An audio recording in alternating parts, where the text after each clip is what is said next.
is Monica Gleberman, and you're listening to Silence on Set podcast. For this podcast, we got to talk to some of the cast from Spiderhead at the premiere of their movie in New York City. First up is Miles. A lot of manipulation going on from Chris's character that was tough. Yeah, it was a tough acting exercise.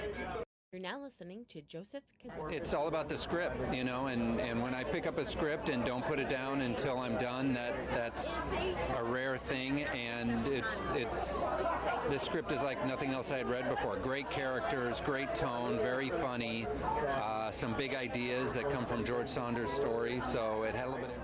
It's my third film with Miles. It's always good. Hey man, how's it going? Amazing. I mean, I feel so lucky to have three actors with this level of talent in one film. You know, this is a film that relies on performance above all to tell the story, and the three of them together, the chemistry's great. Chris is going to be, I think you're going to see him do something you've never seen him do before, which is very exciting. Miles and Jurnee are always great, but Chris is doing something really special here. Here's Jurnee. There were so many things about the project that excited me. Joe Kosinski, our director, he's such a visionary and the ultimate collaborator. I mean, in the very first meeting with him, had all these ideas about Lizzy, this idea that she is analog in a digitized world, that she would be the truth, the authentic in this illusion. The short story is so great, it reminds me of the Milgram experiment.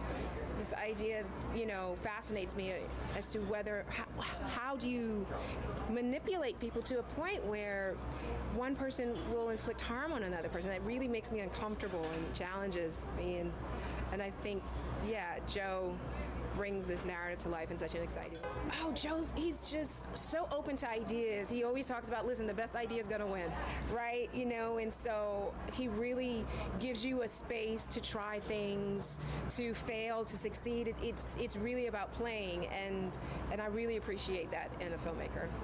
You're now listening to Joey. But it's been a wonderful journey from making the movie to today.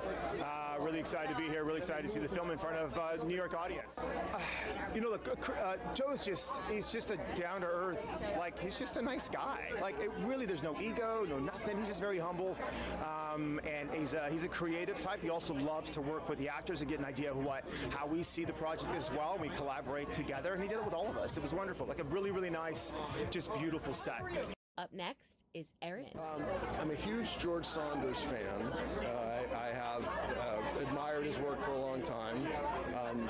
A couple friends of mine, Jeremy Steckler, and two writers, Rhett Reese and Paul Wernick, had adapted this short story into a film, and I sought them out, and I said, I love this, and how can I, this is now 10 years ago, how can I be involved? And that was the beginning of it. I think Saunders has such a unique voice, and the thought of trying to turn it into a film, while daunting, was also such a great opportunity.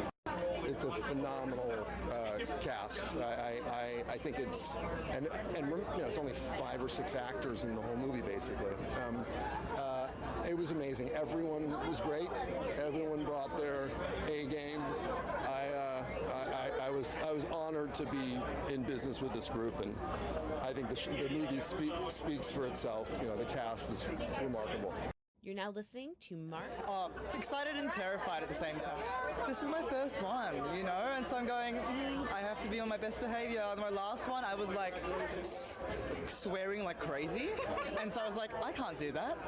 They're not going to use any of this. What drew me to the project was there was just something so interesting about the questions that the movie kind of brought forward, the ethics, the politics, and the way that people would manipulate one another, the way that human beings have the ability to manipulate others for their own self-gain. Next up is Steven Tunner. To be honest with you, any work during COVID was great. But more importantly, the fact that you're working with people like Joe Kosinski, Chris Hemsworth, Miles Teller, it's pretty much a dream project for me. Hopefully, he can call me for the next Top Gun. I'm happy to come on board. My other nickname is Top Gun, by the way, so You're now listening to Daniel. So my character here is Ryan, so I'm one of the guards on the island, and just got the audition and it just sounded amazing, and it was just a lot of fun to do. And then especially once I landed the role and got the script, it just threw me with the sort of playing with the mind, the way the script went, and I was just very excited to get started on it. It was just amazing. Yeah. Oh, it was amazing, and especially a couple of the scenes involved speedboats and things like that, and with him directing me from another boat while I'm driving and things like that, it was just absolutely amazing, you know. And knowing where he's come from and what he does, and then all of a sudden working with him, it just blows your mind.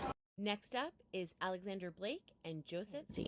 Oh, well, anytime someone manipulating emotions like Chris Hemsworth's character, Abnesti, it gives me an opportunity to do the same with our audience, to manipulate their emotions but through music, and that was a really wonderful challenge. Oh, it was great. I mean, the music that Joe writes is so versatile, so we get to do classical things, but then you also have some electronic music, and so to be able as a singer to experience different types of styles in one session is always fun. And finally, you're listening to Rhett Reese and Paul Wernick talking about Spiderhead. Well, we adored the short story very much. It has a lot of interesting themes about pharmacology and about private prisons and about how love can conquer all, and we fell in love with it from the moment we read it. Oh, he's amazing, and you know, the secret sauce is he's so kind on top of it. He's brilliant and kind, which is not a combination you get very often in Hollywood. So, you know, he brings an aesthetic and an architectural eye, and he's got a strong sense of story, and really brought such wonderful things to the project. Hope you guys enjoyed listening to some of the cast and crew talk about Spiderhead from the New York City premiere. Don't forget to hit the subscribe button so you're up to date on all of our latest podcasts, and stay tuned because we have plenty more to come. Thanks for listening.